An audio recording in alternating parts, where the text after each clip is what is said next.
شروع کرتی ہوں اللہ تعالیٰ کے نام سے جو بڑا مہربان اور نہایت رحم کرنے والا ہے۔ سامعین حضرات، اب باری ہے اس باب کی جس کا عنوان ہے غزوہ خندق۔ کفار قریش کی غزوہ احد کے بعد اور ہمتیں بڑھ گئیں۔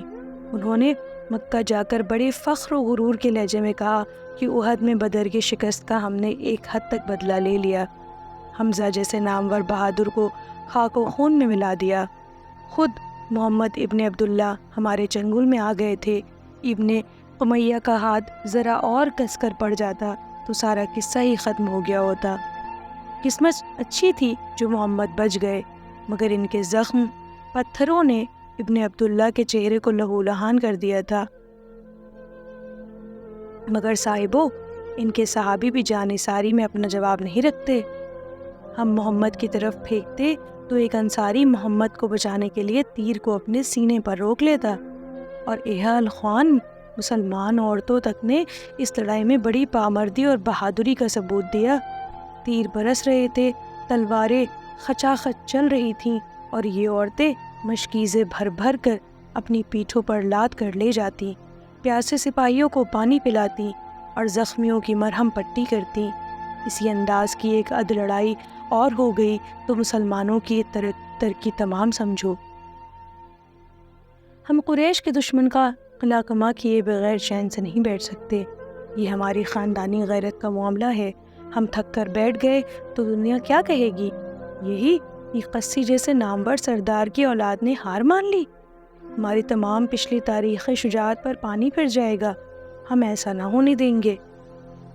غزوہ خندق اسی سلسلے کی ایک کڑی تھی۔ رسول اللہ نے حضرت سلمان فارسی کے مشورے سے خندق کھودنے کا حکم دیا۔ صحابہ نے خندق کھودنی شروع کی اور خود رسول اللہ بھی اس میں شریک ہو گئے۔ چشم آفتاب نے ایسے منظر کاہے کو دیکھا ہوگا کہ اقلیم ہدایت و سعادت کا شہنشاہ مزدور کی طرح زمین کھود رہا تھا۔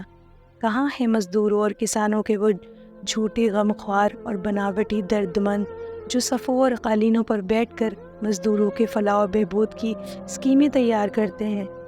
ان عیش پسندوں کو مزدور کے دکھ درد کی کیا خبر؟ مزدور کیا ہوتا ہے اور مزدوروں پر کیا گزرتی ہے، اس کی کیفیت غزوہ خندق کے اس مقدس مزدور سے پوچھو جس نے ارشاد فرمایا، مزدور کا پسینہ خشک ہونے سے پہلے اس کی مزدوری چکا دو۔ خندق کھودتے میں ایک بھاری پتھر آ گیا۔ صحابہ نے لاکھ کوشش کی مگر وہ پتھر ٹس سے مس نہ ہوا۔ حضرت سلمان نے حضور کی خدمت میں اس واقعے کی اطلاع دی۔ حضور نے کدال کی ضرب جس پتھر پر لگائی تو ایک ہی ضرب میں وہ پتھر ریزہ ریزہ ہو گیا۔ پتھر سے روشنی نمودار ہوئی اور مسلمانوں نے اپنی آنکھوں سے دیکھا کہ مصر، ایران اور شام کی سرحدیں صاف نظر آ رہی ہیں۔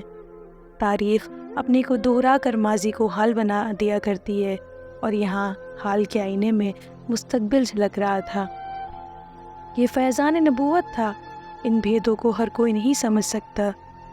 یہ کیفیتیں ہر کس و ناقص کے قلب پر وار نہیں ہوا کرتی، ہر کس و ناقص کے قلب پر وارد نہیں ہوا کرتی۔ یہ قدرت کی دین اور اللہ کا فضل تھا۔ عقل کہے گی کہ اس کے لیے دلیل لاؤ، یہ کیسے ہو سکتا ہے؟ انسان کے حالات اور کیفیات میں اتنا غیر معمولی فرق نہیں ہوا کرتا۔ ہم کہتے ہیں کہ اس تفاوت کے لیے دلیلوں کی بھی کوئی کمی نہیں ہے۔ نہیں دیکھتے ہو کہ ایک ہی بات کی ایک ہی کیاری میں گلاب اور دھتورے کے دو پودے پیدا ہوتے ہیں۔